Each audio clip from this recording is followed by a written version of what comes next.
So I almost forgot it's time for the next installment of my ethnography on the Tri-City Gazette.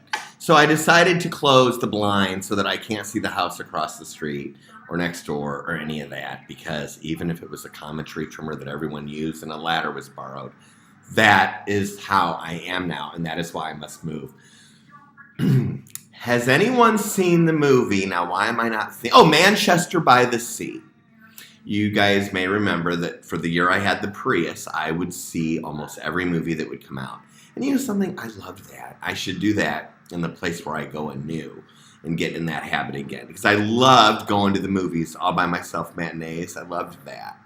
Of course, you can only do it if your schedule provides it. But anyway, I knew from Manchester by the Sea that when he went back to take care of that nephew, that even though that was the right thing to do and he knew it, that he wouldn't be able to do it because of what had happened there before. And I knew that early on in the movie, and then I knew it as it applied to my situation, but I had to get to where I could I knew that I had to leave also. Anyway, gay pride joints. The dispensary has gay pride joints. Are on sale for $10. But you know something, Stern? Is it really a sale? Because they're 0.7. Stern. Anyway, let's move on. We left off with Kelly Kite talking about how she would kick Abrasive's, not kick, but she'd bump Abrasive's chair when she walked past, so that Abrasive's purse would fall off the chair that would be hanging there, because Kite didn't care for Abrasive, didn't like her attitude. Well, we go on to talk about how Abrasive is very proper, dresses very nice, always a hair in place, but didn't really like it when other people pointed out her mistakes. Most likely Abrasive probably was treated very poorly as a child. I always liked Abrasive myself. That's why I'm so shocked as I read this. It's like brutally honest when I can't even believe I would have said that myself. But let's get beyond Abrasive and talk about fiery Bonnie Fry. Ooh, how perfect.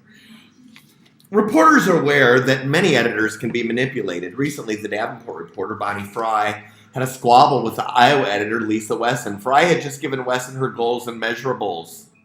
I said that backwards.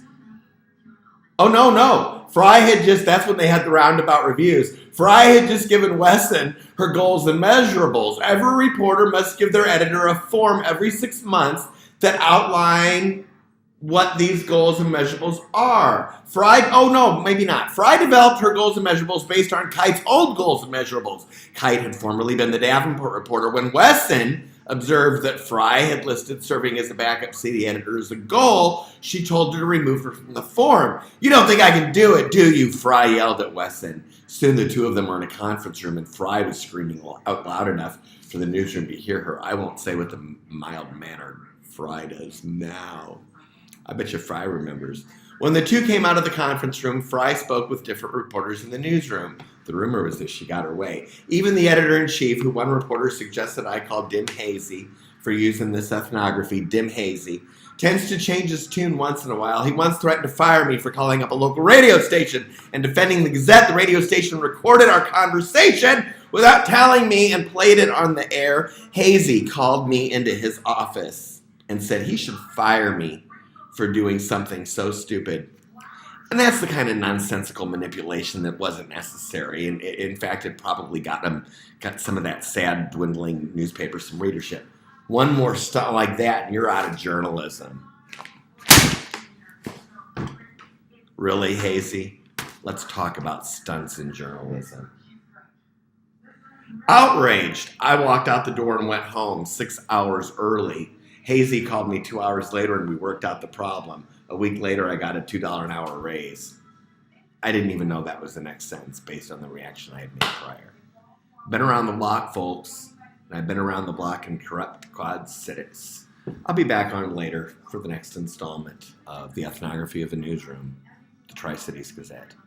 I'm going to enjoy my gay pride joints and I'll make a gay pride statement later. Happy gay pride.